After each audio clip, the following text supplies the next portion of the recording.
मैं मुकेश सांगवान आप सभी का इस चैनल में स्वागत करता हूं।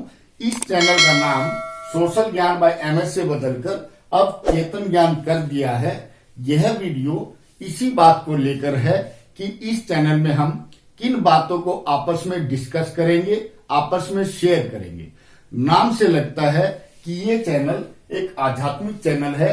आध्यात्मिक बातें हम जरूर जानेंगे, लेकिन उनके पीछे क्या लॉजिक छिपा है, कौन सा तर्क होता है, हम इन सारी बातों को साइंटिफिक वे में स्टडी करने की कोशिश करेंगे। जितने भी एग्जाम्पल्स जो इस चैनल में लिए जाएंगे वो मेरे से, आपसे या सोसाइटी से रिलेटेड होंगे। कोई भी कोरी कल्पना की बात इस चैनल में नहीं की जाएगी, ऐसा मेरा आखिर तक प्रयास रहेगा। यहां हमने कुछ पॉइंट्स लिखे हैं जो आने वाली वीडियोस में हम आपस में शेयर करेंगे। तो शुरुआत करते हैं। पहला पॉइंट, जैसे नेचर क्या होती है। अब नेचर क्या होती है, इसको जानने से पहले हम ये देखते हैं कि कबीर दास जी जो इस संसार के काफी बड़े संत हुए हैं, वो एक वैज्ञानिक भी थे। असल में जितने भी संत होते हैं वो वैज्ञानिक होते हैं। उन्होंने नेचर को पहचान लिया होता है और नेचर के बारे में जितना उन्होंने बताया उतना आजकल के जो साइंटिस्ट हैं उसके आसपास भी नहीं बता पाते। तो हमारा पहला क्वेश्चन आता है, जनरली पूछते हैं नेचर कैसी होती है, तो सभी लोग बोलेंगे नेचर कोमल हृदय वाली होती है। असल में ये बात गलत है। गलत क्यों है? कबीर दास जी ने कहा था कि ये जो संसार है ये माया है। अब फिर एक क्वेश्चन आता है कि आखिर ये माया होती क्या है, या फिर माया किसको कहते हैं। माया अपने आप में एक भ्रमित करने वाला शब्द है। असल में माया का मतलब जो है वो दिखता नहीं और जो नहीं है वो दिखता है, इसको माया बोलते हैं। कहने का मतलब जो हम अपनी इन आंखों से देखते हैं, अपने इन कानों से सुनते हैं, वे सभी बातें मिथ्या हैं, झूठ हैं, ऐसा संतों ने कहा। ये बात एक संत ने नहीं, जितने भी संत हुए हैं 100% संतों ने यही बात कही है। ये क्यों कही? क्योंकि शायद उन्होंने प्रकृति को गहराई से जान लिया। अब सभी कहते हैं प्रकृति एक माँ का रूप होती है, बिल्कुल ठीक बात है। प्रकृति हमारा पालन पोषण करती है, ये भी बात बिल्कुल ठीक है। क्या प्रकृति खतरनाक होती है?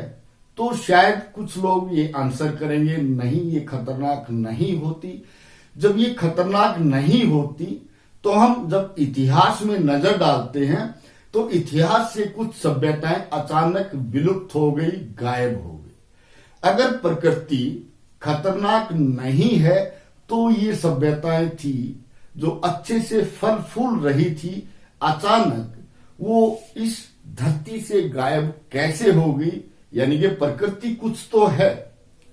अब प्रकृति अपने आप में सब कुछ है, या फिर प्रकृति उस राजा के सेनापति की तरह है जो राजा या महाराजा बैठा कहीं और है और सेनापति उसके लिए कहीं युद्ध करता है और अलग अलग राज्यों को जीतकर अपने राजा और महाराजा के लिए उसका जो राज्य है उसका विस्तार करता है। अब बात आती है प्रकृति स्वयं में है या प्रकृति किसी के अधीन है। आखिर प्रकृति कहां तक फैली है? ये प्रकृति मेरे तक सीमित है, आप तक सीमित है, या हमारे समाज तक सीमित है, या यूं कहें पूरा जो वनस्पति जगत और जीव जंतु जगत इस तक फैली है, या फिर हम यूं कहें पूरी पृथ्वी के ऊपर प्रकृति का राज चलता है। अगर थोड़ा और विस्तार करें तो क्या सोलर सिस्टम भी, हमारा सौर मंडल, क्या ये भी प्रकृति के अधीन है? और आगे चलें तो क्या ये ब्रह्मांड ये भी प्रकृति के अधीन है? अगर अधीन है तो प्रकृति वाकई में एक अनसुलझा रहस्य है। इस तरह की बातें हम इस वीडियो में एक वैज्ञानिक की तरह स्टडी करने की कोशिश करेंगे। जो हमारा अध्ययन होगा वो केवल प्रकृति तक सीमित नहीं होगा। हम प्रकृति के एक अंग हैं। हमारे अंदर मन होता है, मस्तिष्क होता है, हम सोचने की काबिलियत रखते हैं। जो हमारी सोचने की जो काबिलियत है ये हमारा जो मानव मन है वो करता है। क्या ये मानव मन प्रकृति के अधीन है? क्या ये मानव मन प्रकृति के लिए हमारे ऊपर कंट्रोल करता है? अगर हम इतिहास के कुछ ध्यान लगाने वाले या ध्यान करने वाले व्यक्तियों की बात करें तो कई बार देखने में आता है कि उन लोगों ने अपने मन से इस प्रकृति को कुछ समय के लिए अपने अधीन कर लिया या काबू कर लिया। क्या हम भी ऐसा कर सकते हैं? अब क्वेश्चन आता है, क्योंकि मन और मस्तिष्क सभी के पास एक जैसा होता है। वे संत जिन्होंने इस प्रकृति को काबू किया, हालांकि कुछ समय के लिए किया, वे प्रकृति से टकराए नहीं। वे कुछ भी कर सकते थे। जैसे कबीरदास जी हैं, नानक देव जी हैं, इन्होंने अपने जीवन में लाखों और हजारों को पार उतारा। किससे पार उतारा? भवसागर से, या यूं कहें प्रकृति से पार कर दिया। प्रकृति की हदों को लंघा दिया, यानी कि वे प्रकृति की गिरफ्त से, प्रकृति के अधिकार क्षेत्र से पार चले गए। जब इतना होता है, हम देख लेते हैं कि प्रकृति और मानव मन दोनों आपस में काफी जुड़े हुए हैं। जब ये जुड़े हुए हैं तो हमें कुछ पता भी चलता है कि जीवन क्या होता है और जीवन को कैसे जिया जाए। जब आप इन 4 पॉइंटों को समझ पाएंगे तो आप ये भी जान पाएंगे कि ध्यान क्या होता है, जिसको अंग्रेजी में मेडिटेशन कहते हैं। किसी से भी यदि ध्यान की बात की जाए तो तत्पर बता देता है ध्यान क्या होता है। अगर सभी को ध्यान का पता है तो इतने लोग संसार में दुखी क्यों हैं? क्योंकि ध्यान लगाने वाला कभी दुखी नहीं होता। तो सीधा सा वैज्ञानिक दृष्टिकोण से देखेंगे, ध्यान लगाने वाला दुखी नहीं होता और सबको ध्यान लगाने का रास्ता पता है, तो ये संसार दुखी क्यों? नानक दुखिया ये सब संसार।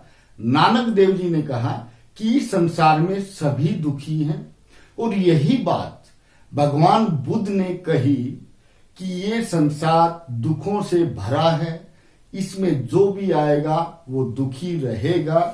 तो वे व्यक्ति जिन्होंने ध्यान लगाकर इस संसार को, या यूं कहें अपनी मन की शक्ति से इस प्रकृति को पीछे धकेल दिया या प्रकृति की हदों से पार निकल गए, तो इसको मेडिटेशन कहते हैं।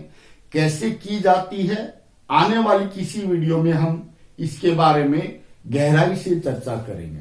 इसी प्रकार जीवन को जीने के कुछ सूत्र हैं, फॉर्मूलाज हैं, नियम हैं, और हर व्यक्ति को जीवन को जीने के नियम पता होने चाहिए। जो नियम जीवन को जीने के लिए मैं प्रयोग करता हूं, हो सकता है आपको अच्छे से सूट करे, और ये भी हो सकता है बिल्कुल सूट ना करे। तो जीवन को जीने के जो सूत्र हैं कैसे होने चाहिए? क्या हमें हमेशा दूसरों के सूत्रों को लेना चाहिए, या हमें भी अपने जीवन में कुछ सूत्र बनाने का ज्ञान प्राप्त कर लेना चाहिए? इस टाइप के जो विचार हैं इस चैनल के अंदर आपस में मैं और आप शेयर करेंगे। हाउ टू जज अदर्स, दूसरों को कैसे जज करें कि सामने वाले का जो नेचर है वो कैसा है। अगर ऐसा है तो हम जीवन में बहुत बार धोखा खाने से बच सकते हैं। हमें अच्छे और बुरे का अच्छे से पता चल सकता है। तो ये भी एक साइंटिफिक पॉइंट के ऊपर है ये बात। और हमारे जीवन का जो अंतिम लक्ष्य है वो क्या होना चाहिए, कैसा होना चाहिए, और हमारा भविष्य कैसा होगा, अच्छा या बुरा, ये सारी बातें हम इस चैनल में आपस में शेयर करेंगे। इसके अलावा कुछ सांसारिक भी बातें होंगी, जैसे how to guide children, how to teach children, बच्चों का मार्गदर्शन कैसे करें और बच्चों को कैसे पढ़ाएं, किस स्कूल में पढ़ाएं। आप जिस स्कूल में अपने बच्चे का एडमिशन करवाते हैं, क्या आपको एडमिशन से पहले अनुमान होता है कि स्कूल में एक एटमॉस्फेयर एजुकेशन का कैसा है? ये सारी बातें हाउ टू जज वाली वीडियो को देखने के पश्चात आपको अच्छे से समझ आएंगी। How to live in this changing world, ये संसार काफी गति से भाग रहा है और इस भागते हुए संसार में क्या हमें भागना चाहिए या नहीं भागना चाहिए? भागना चाहिए तो कैसे भागें, और नहीं भागना चाहिए तो हम कहां खड़े हों ताकि हम इस भागम भाग संसार में अपने आप को सुरक्षित रख पाएं। ये भी कुछ पॉइंट होगा आने वाली किसी वीडियो में जो हम इस चैनल में शेयर करेंगे आपस में। Why the world is changing, ये संसार चेंज क्यों हो रहा है, कलयुग क्यों दस्तक दे रहा है, ये भी बातें हम इस वीडियो में इस चैनल में जानने की कोशिश करेंगे। Who will decide our future, हमारा भविष्य कौन निर्धारित करेगा? हम खुद करेंगे या किसी राष्ट्र का अध्यक्ष या सभी राष्ट्रों के अध्यक्ष मिलकर? ये भी बात होगी। और अगर इस संसार की बात करें तो ठीक है, यदि हम प्रकृति की बात करें तो जो हमारा भविष्य है वाकई में ये हमारे हाथ में नहीं है। ये भी एक इंपॉर्टेंट पॉइंट रहेगा इस चैनल की किसी वीडियो का। तो ये वीडियो एक इंफॉर्मेशन देने के लिए थी कि यहां इस चैनल का नाम से बदलकर चेतन ज्ञान रख दिया गया है। प्योर एजुकेशनल चैनल है, कोरी कल्पना की कोई बात नहीं होगी और उम्मीद करता हूं इस चैनल के थ्रू इन सारी चीजों को हम आपस में शेयर करेंगे। हो सकता है आप मेरी कुछ बातों से सहमत न हो, हम आपस में डिस्कस भी करेंगे, आप मुझे कमेंट भी करेंगे और मैं आपके कमेंट्स का कोशिश करूंगा एक लॉजिकल आंसर देने की। और इसी उम्मीद के साथ हम यहां विराम लेते हैं कि ये वीडियो आपको पसंद आई होगी। वीडियो देखने के लिए धन्यवाद।